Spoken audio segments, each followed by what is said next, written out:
قلت نعم، اے میرے ساتھی اگر میری زبان سے، اس ساتھی نے کیا سوال کیا حج کی فضیلتیں سن کے کہ کیا اللہ کے رسول حج ہر سال صاحب استطاعت کے اوپر فرض ہے؟ فی کل عام، کیا ہر سال فرض ہے؟ رسول اللہ نے جواب نہ دیا، بعد میں کہا لو قلت نعم، اگر میں 3 حرف کہہ دیتا، نعم صرف جی ہاں، اردو میں اس کا ترجمہ جی۔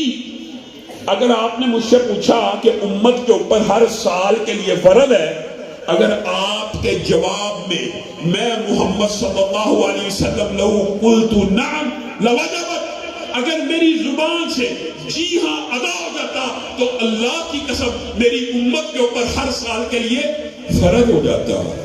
رسول اللہ جی کہیں تو حج ہر سال فرض ہو جائے گا۔ وما ينطق عن الهوى ان هو الا وحی یوحی، یہ بھی آپ نے سنا، لیکن آپ نے رسول اللہ کی بات اللہ کی بات، رسول اللہ کی بات دین کی بات، تو کیا رسول اللہ کا حکم اللہ کا حکم نہیں ہے؟ رسول اللہ کا حکم اللہ کا حکم نہیں ہے؟ اگر آپ کا اور میرا عقیدہ یہ بن جائے رسول اللہ کا حکم اللہ ہی کا حکم ہے، تو بتائیے اختلاف باقی رہے گا؟ اختلاف ختم ہو جائے گا۔ ما قطعتم من لینۃ او ترکتموها قائمۃ علی اصولها فباذن اللہ، فبی ساتھ پڑھیے، فباذن اللہ۔ اس ایک آیت کو آپ نے یاد رکھنا ہے۔ ہم نے یہ آیت پڑھ لی، رسول اللہ وحی کے تابع بولتے، رسول اللہ کی بات دین ہے، رسول اللہ کی بات شریعت ہے۔ یہ بات بھی سمجھنے کی ضرورت ہے کہ رسول اللہ کا حکم اللہ کا حکم ہے، اور اس کی سب سے بڑی دلیل یہ آیت بھی ہے، اور بھی آیات ہے۔ ما قطعتم من لینۃ او ترکتموها قائمۃ علی اصولها فباذن اللہ۔ اللہ رب العزت نے کلام حمید میں ایک واقعہ بیان کیا، یہ لمبا چوڑا واقعہ علماء سے آپ سنتے سناتے رہے، مختصر اس کا خلاصہ یہ ہے۔ رسول اللہ صلی اللہ علیہ وسلم نے یہود کے قبائل کے مارکے میں ایک بات کہی تھی کہ یہ جو یہودیوں کے سامنے والے درخت ہیں، یا اس بستی کے سامنے والے جو درخت ہیں، ان کو کاٹ دو اور اس سائیڈ والے چھوڑ دو، اس سائیڈ والے کاٹ دو، اس سائیڈ والے چھوڑ دو۔ یعنی رسول اللہ بتاتے جاتے تھے، یہ لمبا چوڑا واقعہ جو پڑھنا چاہے پڑھ سکتا ہے، مختصر بات یہ رسول اللہ یہ کہتے تھے یہ کاٹ دو اور یہ چھوڑ دو، یہ کاٹ دو اور یہ چھوڑ دو۔ جب ساری بات بتا دی صحابہ نے اس کے اوپر عمل کر دیا، یہودیوں کو وسوسہ ڈالنے کا موقع مل گیا۔ یہودیوں نے وسوسہ ڈالنا شروع کیا، یہ کیسا رسول ہے، یہ کیسا پیغمبر ہے جو درختوں کے کاٹنے کا حکم دیتا ہے؟ درخت تو جنگوں میں بھی نہیں کاٹے جاتے، یہ کیسا حکم ہے جو رسول اللہ دیتے ہیں، نبی اور پیغمبر ہو کے درختوں کو کاٹنے کا حکم دیتے ہیں؟ اللہ رب العزت نے آسمان سے آیتوں کو نازل کرنا شروع کیا۔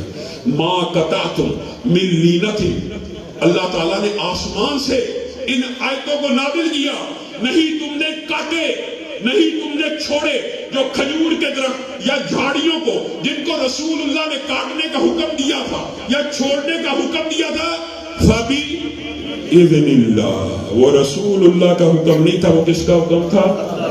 ایمانداری سے بتائیے حکم کس نے دیا تھا؟ نہیں، حکم صحابہ کو کاٹنے کا کس نے دیا تھا؟ رسول اللہ نے۔ حکم کس نے دیا تھا؟ اللہ کہہ رہا حکم میرا ہے۔ گویا رسول اللہ کا حکم بھی اللہ ہی کا حکم ہے۔ اس واقعے سے اور بھی بہت سے مسائل نکلتے ہیں، لیکن ہم تیزی سے آگے بڑھتے ہیں۔ میرے بھائیو، دین اور شریعت، رسول اللہ کی بات کر رہا ہوں، اللہ کا حکم، رسول اللہ کا حکم، اللہ کا حکم۔ اب ایک بات سمجھنے کی ضرورت ہے کہ جب دین اور شریعت رسول اللہ کی بات کا نام ہے، دین رسول اللہ کے قول کا نام ہے، رسول اللہ کا حکم اللہ کا حکم ہے، تو کیا عبادات جو ہیں رسول اللہ ہم سے کوئی عبادت چھپا کے دے؟ رسول اللہ دین پورا پہنچا کے دے گا؟ کچھ چھوڑ گئے؟ نہیں، کچھ تھوڑا سا باقی ہے، اتنا سا باقی تھا جو مولوی نے بتانا تھا کہ چلی اسما کیا جائے، جہنم کیا جائے، اتنا سا رہ گیا تھا۔ رسول اللہ نے تھا بتایا، مولوی نے بتانا تھا، کیا رسول اللہ کچھ بتا چھوڑ کے گئے؟ دین پورا بتا کے گئے ہیں نا۔ اگر دین کامل اور مکمل ہے تو عبادت کا کوئی فعل حریص علیکم بالمؤمنین رؤوف الرحیم. وہ نبی جو چاہتا ہے میری پوری امت جنت چلی جائے، پوری امت جنت چلی جائے، وہ نبی نیکی کا کوئی چھوٹے سے چھوٹا کام بھی چھوڑ کے گیا ہوگا کہ میری امتیوں کو کوئی چھوٹا سا چھوٹا نیکی کا کام بھی؟ رسول اللہ سبحان اللہ بتانے والے، الحمدللہ بتانے والے، اللہ اکبر بتانے والے، چھوٹے چھوٹے اعمال بتانے والے، نیکی کے چھوٹے چھوٹے اعمال، وضو کے فضائل. یہ لمبی چوڑی بحث ہے. رسول اللہ نے نیکی کا کوئی عمل چھوڑ دیا ہوگا؟ اور شریعت میں کسی نیکی کے عمل کی گنجائش موجود تھی اور رسول اللہ کو علم تھا اور رسول اللہ بتا کے نہیں گئے تو رسالت کا ابلاغ ہو گیا.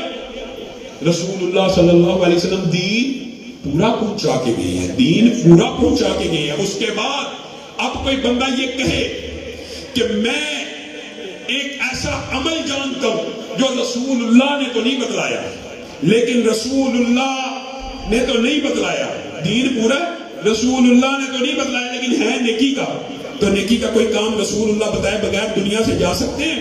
اور میرے بھائیوں، عبادات کے اندر بھی صرف وہی عمل قابل قبول ہوگا جس کے اوپر رسول اللہ کی مہر موجود ہوگی. یہ بات اگر سمجھ آ جائے، اختلاف ختم. کوئی بھی عمل کوئی کرے، 100 دفعہ کرے، صرف ایک دلیل دے دے کہ یہ عمل نیکی کا ہے، عبادات سے تعلق رکھتا ہے، یہ رسول اللہ نے کیا ہے، اختلاف ختم. آپ وہ حدیث بھول گئے؟ یہ بڑی سمجھنے کی بات ہے. عبادات آسمان سے نازل ہوتی ہے، دین عبادات کے مجموعے کو لے کے آتا ہے، دین عبادات ساتھ لے کے آتا ہے. رسول اللہ عبادات اور دین پورا پہنچا کے گئے ہیں. پھر کوئی یہ سوچے نہیں عبادت کا کوئی فعل رہ گیا تھا وہ نہیں پہنچایا، یا عبادات میں کچھ اضافہ ہونا چاہیے یا کمی ہونی چاہیے، تو وہ عمل قابل قبول نہیں ہو سکتا. عام فہم مثال ہے اور یہ بڑا خطرناک باب ہے. کئی مرتبہ عبادت جو رسول اللہ نے کی ہو اس سے بڑھ جایا جائے، صرف بڑھا جائے. اس اینگل میں جس اینگل میں کہہ رہا ہوں تو یہ نہیں کہ وہ بڑی بھی عبادت قبول نہ ہو بلکہ پچھلی بھی ضائع ہونے کا اندیشہ ہوتا. مثلا ایک رکعت کے اندر 2 سجدے ہیں، کوئی بندہ ایک رکعت میں 3 سجدے کرنا شروع کرے تو امکان کیا کہ پہلے 2 بھی قبول نہیں ہوں گے. تیسرا سجدہ کو کہ کوئی بندہ کہے جی میں تیسرا اضافی کر رہا ہوں، اللہ کی مرضی قبول ہو جائے، پہلے 2 تو رسول اللہ کے مطابق. ایسی بات نہیں ہے. رسول اللہ صلی اللہ علیہ وسلم کے گھر پہ 3 صحابی آئے تھے. یہ حدیث آپ نے یاد رکھنی ہے. اور اس کے بعد میں کچھ بعد تحریک دفاع اسلام و پاکستان کے حوالے سے بھی آپ کے سامنے رکھوں گا. یہ حدیث آپ نے یاد رکھنی ہے. 3 صحابی آئے رسول اللہ کے گھر. مشہور حدیث ہے، آپ کے ذہن میں فوراً آ جائے گی. آ کے پوچھا کہ رسول اللہ صلی اللہ علیہ وسلم کے دن کے معمولات کے ہیں، رات کے ہیں. ساری باتیں سننے کے بعد امہات المومنین سے آپس میں بات کرنے لگے. رسول اللہ کے تو اگلے پچھلے سب معاف ہیں، رسول اللہ کے تو اگلے پچھلے سب معاف ہیں.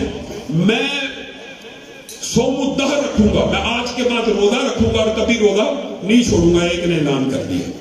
دوسرے نے کہا رسول اللہ کے تو اگلے پچھلے سارے معاف ہیں، رسول اللہ کچھ وقت قیام کرتے ہیں کچھ وقت سوتے ہیں، میں ساری رات قیام کروں گا. تیسرے نے کہا رسول اللہ صلی اللہ علیہ وسلم کے تو اوقات میں بڑی برکت ہے، میں شادی نہیں کروں گا تاکہ میں اس وقت کو دین کے کاموں میں استعمال کروں. رسول اللہ صلی اللہ علیہ وسلم اتنی دیر میں گھر کو واپس پہنچے. امی عائشہ نے کہا بھی 3 آپ کے ساتھی آئے تھے، مجھ سے یہ سوال کر کے گئے اور یہ باتیں کر کے گئے. رسول اللہ تیزی سے گئے، ان کو روکا. کیا تم نے یہ کہا؟ کیا تم نے یہ کہا؟ تم نے ہاں ہم نے یہ کہا. رسول اللہ صلی اللہ علیہ وسلم نے وہاں پہ ایک منہج پوری امت کو دیا. وہ کیا دیا؟ رسول اللہ نے کہا میں محمد صلی اللہ علیہ وسلم تم سب میں سے سب سے زیادہ متقی ہوں، سب سے زیادہ اللہ سے ڈرنے والا ہوں.